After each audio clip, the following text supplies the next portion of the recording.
আওয়ামী লীগ এখন আরেকটা নতুন ফন্দি বের করছে যে শেখ মুজিব শেখ মুজিবকে তারা নেতা মানবে না, মানবে কাকে? মাওলানা ভাসানীকে। এটাও তাদের আরেক নতুন মানে পাতা ফাঁদ। তাদেরকে নেতা মেনে মাওলানা ভাসানীকে নেতা মেনে তারা আবার রাজনীতি করবে, দেশের জনগণকে উস্কানি দিবে, জাতির উদ্দেশ্যে ভাষণ দিবে। জাতির উদ্দেশ্যে ভাষণ কি দেয়? যে ব্যক্তিটা জাতিকে গণহত্যা করে সেই ব্যক্তি আবার জাতির উদ্দেশ্যে ভাষণটা কি দেয়? তাদের তো ন্যূনতম লজ্জাবোধ থাকা উচিত ছিল যে শেখ হাসিনা বক্তব্য দিয়েছে তার পরিপ্রেক্ষিতে হয়েছে।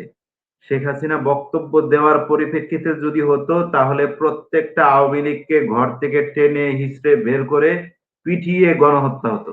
তাই আওয়ামী লীগ কি এখনো আমরা সেফ দিচ্ছি, সত্য কথা যেটা আর কি, যে তারা ফিরে আসুক, তারা ভালো হোক।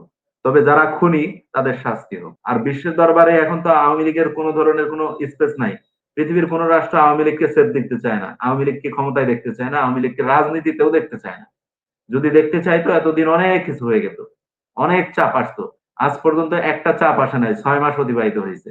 কেউ বলে নাই আওয়ামী লীগকে রাজনীতি করার সুযোগ দেওয়া হোক। যেহেতু বিএনপির নাম বিক্রি করে তারা আওয়ামী লীগ করা, আওয়ামী লীগের লোক সাপ্লাই দেওয়া, আওয়ামী লীগের মিটিং এ যাওয়া, এরা বিএনপির নাম বিক্রি করছে। অদ্ভুত কত কাণ্ড দেখছেন। মানে কত বড় ষড়যন্ত্র চলছে বিএনপি কে বিতর্কিত করবার জন্য। সরকার যা করছে তার পিছনে আওয়ামী লীগের ষড়যন্ত্র। সরকার যদি নির্বাচন দিতে দেরি করে, এটাও জনগণকে উল্টা মেসেজ দেওয়ার জন্য একটা ষড়যন্ত্র। তাই ষড়যন্ত্র থেকে সরকারকে মুক্ত থাকতে হবে। সরকারকে বুঝতে হবে জনগণ কি চায়। আপনি আওয়ামী লীগের ভবিষ্যৎ কি দেখছেন? এই যে স্থাপনা ধ্বংস করে কি আওয়ামী লীগকে এই দেশ থেকে একেবারে চিরতরে মুছে ফেলা যাবে? প্রক্রিয়াটা কি হওয়া উচিত বলে আওয়ামী লীগের এই যে বিগত দিনের কার্যক্রম এখনো রক্ত শুকায়নি, এখনো হাজার হাজার লোক বিছানায় কাতরাচ্ছে, চোখ হারিয়েছে, অঙ্গহানি হয়েছে। যেই অন্যায় করেছে আওয়ামী লীগ বিগত সময়ে, বিশেষ 17 বছরে যা করেছে এবং বিগত জুলাই আগস্টে যেই গণহত্যা করেছে, এরপরেও এই দেশের মানুষের কি আওয়ামী লীগের প্রতি সিম্পিতি থাকা উচিত, বা আওয়ামী লীগের রাজনীতি করার কোন অধিকার আছে? আওয়ামী লীগের ভবিষ্যৎ আপনি কি দেখছেন? আমি আগেই যে সোহেল ভাইয়ের একটা কথা আমি সংশোধন করে দিচ্ছি, বড় ভাইয়ের, যে আওয়ামী লীগ যে শেখ হাসিনা বক্তব্য দিয়েছে তার পরিপ্রেক্ষিতে হয়েছে। শেখ হাসিনা বক্তব্য দেওয়ার পরিপ্রেক্ষিতে যদি হতো তাহলে প্রত্যেকটা আওয়ামী লীগকে ঘর থেকে টেনে হিচড়ে বের করে পিটিয়ে গণহত্যা হতো। কিন্তু শেখ হাসিনার বক্তব্যের ঘোষণা হবে, মানে শেখ হাসিনা বক্তব্য দিবে, তার পরিপ্রেক্ষিতে ধানমন্ডি 32 এবং ওবায়দুল কাদের সহ শীর্ষ সন্ত্রাসীদের বাড়িঘর ভাঙা হয়েছে। যদি বক্তব্যের পরিপ্রেক্ষিতে হইতো তাহলে আরো অনেক কিছু হতো। এটা হলো একটা অপশন বলছি। তাই আওয়ামী লীগ কি এখনো আমরা সেফ দিচ্ছি, সত্য কথা যেটা আর কি, যে তারা ফিরে আসুক, তারা ভালো হোক। তবে যারা খুনি তাদের শাস্তি হোক। আমরা সাধারণ আওয়ামী লীগের একজন ওয়ার্ড পর্যায়ের একজন কর্মী, তাকে আমরা তো পিটাচ্ছি না, তাকে আমরা তো আইনের আওতায় নিয়ে আরিফুল্লাহ, যাচ্ছি না। আমি আমি একটু সংযোজন করতে চাই আপনার সাথে। আওয়ামী লীগের সবাই অপরাধী না। আওয়ামী লীগের মধ্যে ভালো মানুষ আছে। আমরা মনে করি অসংখ্য ভালো। কিন্তু একটা আওয়ামী লীগের নেতার মুখ থেকে কি আপনি শুনেছেন যে জুলাইয়ের আন্দোলনে যে হত্যাকাণ্ড ঘটেছে এই ব্যাপারে তারা দুঃখিত বা তাদের মাঝে কোনো অনুশোচনা আছে? এরকম কোন একটা নেতা বা কর্মী কি এই কথাটা বলেছে কোথাও যে আমরা আসলেই এই যে কাজটা করেছি জুলাই আগস্ট এটা ঠিক হয়নি? অন্তত এই শব্দটা কি কেউ বলেছে? এটা বাংলাদেশের মানুষ আশা করে কিভাবে? যার বাবা ছিল স্বৈরাচার, যার বাবা যার বাবারই কোনো অনুশোচনা ছিল না, তার সন্তানের কাছ থেকে, তার রুহানি সন্তানদের কাছ থেকে বাংলাদেশের মানুষ আশা করে কিভাবে যে তারা অনুশোচনা করবে? তাদের কাছে এটা কোনো বিষয় না, পানি ভাত। বাংলাদেশের অসংখ্য মানুষ, অগণিত মানুষ এখনো সকালবেলা পান্তা ভাত খায়, পানি ভাত খায়। ঠিক আওয়ামী লীগের কাছে গণহত্যা চালানো ওই পানি ভাত, এর থেকে ব্যতিক্রম কিছু না। তবে আওয়ামী লীগের ভবিষ্যৎ আমরা মনে করছিলাম আগামী 30 বছর পরে তারা হাঁটি হাঁটি পা পা করে আবার রাজনীতিতে যোগ দিবে। কিন্তু বাংলাদেশের জনগণ তাদেরকে বুঝিয়ে দিয়েছে 100 বছর পিছে চলে যাও, 100 বছর পরে আসতে হবে। 100 বছর আগে আর আওয়ামী লীগের নাম নিলেও পাছার চামড়া থাকবে না, এমন জায়গায় জনগণ মাঠ দিবে যেখান থেকে কাপড় উঁচা করে দেখাইতে পারবে না। আমরা আর সেই জায়গার কথা বলতে চাই না। এই হলো আওয়ামী লীগের বর্তমান পরিস্থিতি। তারা মনে করছিল দেশের জনগণকে উস্কানি দিবে, জাতির উদ্দেশ্যে ভাষণ দিবে। জাতির উদ্দেশ্যে ভাষণ কি দেয়? যে ব্যক্তিটা জাতিকে গণহত্যা করে সেই ব্যক্তি আবার জাতির উদ্দেশ্যে ভাষণটা কি দেয়? তাদের তো ন্যূনতম লজ্জাবোধ থাকা উচিত ছিল যে জাতি শব্দটা লিখতে হলেও যে জাতি কি জিনিস সেটা বোঝা দরকার। যে জাতিকে তারা গণহত্যা করলো সেই জাতির আবার উদ্দেশ্যে সে ভাষণ দেয় কিভাবে? এই ন্যূনতম লজ্জাবোধ যাদের নাই তারা আবার রাজনীতি করে কিভাবে? আজকে দেখলাম শামীম ওসমান নাকি সে ক্ষমা চাইতে চায়। শামীম ওসমানের এটা চরিত্র। শামীম ওসমান যতবারই ওই চিপায় পড়ে ততবারই ক্ষমা চাওয়ার জন্য প্রস্তুতি নেয়। কিন্তু ক্ষমা চায়া যখন আবার হাতে পায়ে ধইরা জনগণের কাছে আসে, আইসা সেরে ওই কুত্তার লেজ্জে মানে ২৪ বছর চোখের ভিতরে বের করলে আবার সেই আগের মতো বেকা। ওই শামীম ওসমান হলে আগের মতো বেকা। তাই শামীম ওসমানরা ওরা ক্ষমা চাইবে এটা ওদের চরিত্র। এই চরিত্র থেকে ওরা কোনোদিন পরিবর্তন হতে পারবে না। ওই ২৪ বছর চুঙ্গার ভিতরে রাখার পরেও আগের মতো যেই সেই। লোহা পিটালে যেরকম লোহার ভিতরে আওয়াজ হয় যেই সেই ওই শামীম ওসমান হইলো যেই সেই। আওয়ামী লীগের চরিত্র হইলো যেই সেই। কোনো পরিবর্তন হবে না। তাই বাংলাদেশের মানুষ এদেরকে চায় না। আওয়ামী লীগ এখন আরেকটা নতুন ফন্দি বের করছে যে শেখ মুজিবকে তারা নেতা মানবে না। মানবে কাকে? মাওলানা ভাসানীকে। এটাও তাদের আরেক নতুন মানে পাতা ফাঁদ। তাদেরকে নেতা মেনে মাওলানা ভাসানীকে নেতা মেনে তারা আবার রাজনীতি করবে। সেই সুযোগ দিলেও দেশের জনগণ ভুল করবে। আমরা মনে করি দেশের জনগণ সেই বোকা না। বাংলাদেশের জনগণ খুব চালাক এবং মেধাবী। তাদের এই কনসার্ন তারা বুঝতে পারে, উপলব্ধি করতে পারে। আওয়ামী লীগ যখন তখন তারা তাদের ঘোর মানে খোলস পাল্টাবে, পাল্টায় এসে আবার তারা পূর্বের চরিত্রে ফেরত যাবে এটা বাংলাদেশের মানুষ হারে হারে টের পেয়েছে। ৫২ বছর অতিবাহিত হয়েছে স্বাধীনতার পর। আওয়ামী লীগ অনেকবার অনেক ধরনের রূপ ধারণ করছে। তো বিভিন্ন রূপ ধারণ করে এসে তাদের যে ওই কালনাগিনীর মতো সবল দেওয়ার চরিত্র সেটা এখনো আছে। এটা কোনোদিন পাল্টাবে না। আওয়ামী লীগ মানেই হলো কালনাগিনী।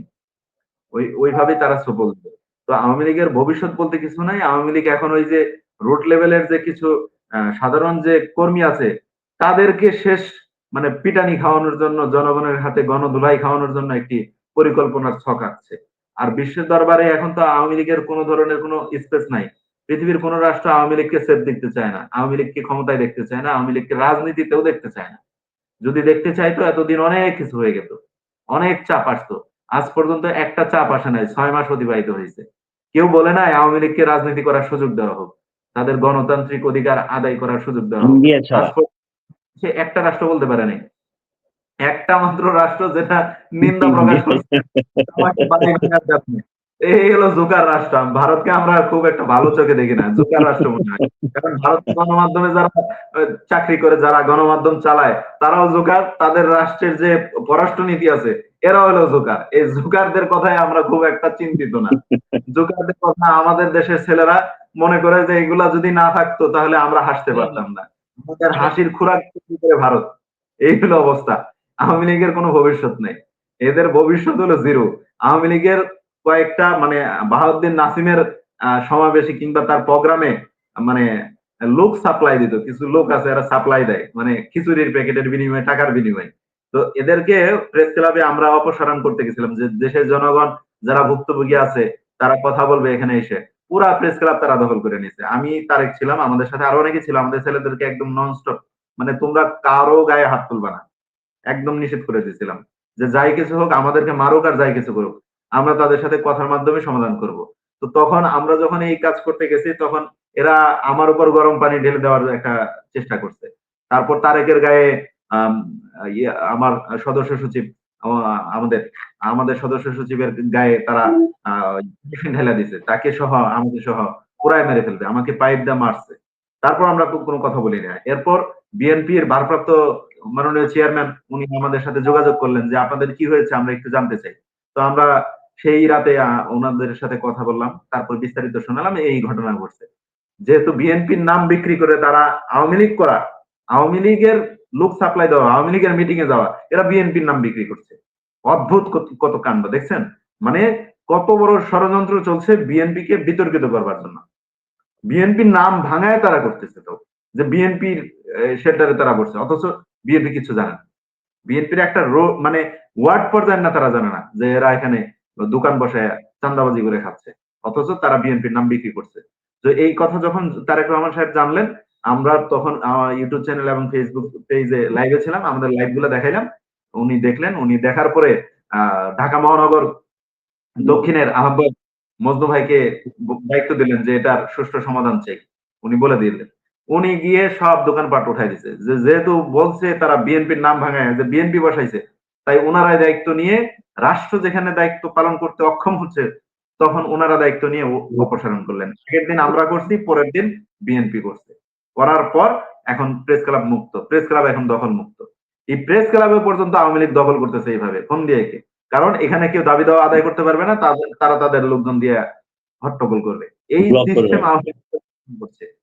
আর আওয়ামী লীগ এইগুলা দোকান বসানোর পিছনে আরেকটা আমরা সংবাদ পেলাম যে তারা যে লিফলেট বিতরণ করতেছে, এখানে যদি তাদের উপর যদি কখনো হামলা হয় তাহলে তাদেরকে শেল্টার দেবে কে?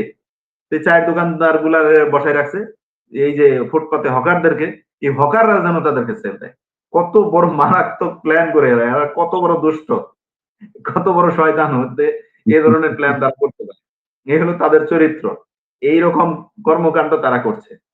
আমরা অবাক হয়ে গেছি। আমরা তো একটা যৌক্তিক দাবি নিয়ে ওখানে দাঁড়ানোর জন্য গেছিলাম যে বিমান ভাড়া বৃদ্ধি হয়েছে, দেশের নাগরিকদের সমস্যা হচ্ছে, যারা আমাদের প্রবাসী ভাই, যাদের টাকায় বাংলাদেশ চলে, যাদের যাদের রেমিটেন্সের টাকায় আমাদের দেশ পরিচালিত হয়, তারা বিদেশে যাচ্ছে আসতেছে, তাদের কষ্ট হচ্ছে, তাদের কষ্ট দেখার দায়িত্ব তো আমাদের। আমরা দেশের নাগরিক, আমরা দেশের প্রতিনিধিত্ব করি, নাগরিকদের প্রতিনিধিত্ব করি। তো আমাদের তো দায়িত্ব যে সরকারের কাছে দাবি জানানো যে সরকার যেন তাদের বিমান ভাড়াকে কমিয়ে দেয়, যেটা বৃদ্ধি করা হয়েছে সেটা যেন প্রত্যাহার করা হয়। সেটাও আওয়ামী লীগ করতে দিবে না, কারণ এই সরকার যেন বিতর্কিত হয়। এই সরকার বিতর্কিত হলে তাদের লাভ হলো জনগণকে তারা এটা উল্টা মেসেজ দিতে পারবে। আওয়ামী লীগের ষড়যন্ত্র প্রত্যেকটা ক্ষেত্রে, সরকার যা করছে তার পিছনেও আওয়ামী লীগের ষড়যন্ত্র। সরকার যদি নির্বাচন দিতে দেরি করে, এটাও জনগণকে উল্টা মেসেজ দেওয়ার জন্য একটা ষড়যন্ত্র। তাই ষড়যন্ত্র থেকে সরকারকে মুক্ত থাকতে হবে। সরকারকে বুঝতে হবে জনগণ কি চায়। জনগণ কি চায় রাজনৈতিক দলের নেতারা তা বুঝে, কারণ জনগণের সাথে সম্পর্ক হলো রাজনৈতিক দলের নেতাদের। তারা জনগণের কাছে যায়, জনগণ তাদের অভিযোগগুলো রাজনৈতিক দলের নেতাদেরকে বলে। তাই জনগণের অভিযোগ এবং জনগণের চাওয়া পাওয়া রাজনৈতিক দলের নেতারা যেহেতু বুঝে, তাদের সাথে বসা উচিত, বসে দ্রুততম সময়ের মধ্যে সুষ্ঠু সমাধান করে নির্বাচন দিয়ে জনগণের প্রতিনিধি, জনগণের নির্বাচিত সরকারের কাছে ক্ষমতা হস্তান্তর করা। আমি মনে করি এই সময়ে সব থেকে গুরুত্বপূর্ণ ইস্যু এবং গুরুত্বপূর্ণ ভূমিকা এটা এই সরকারের হবে।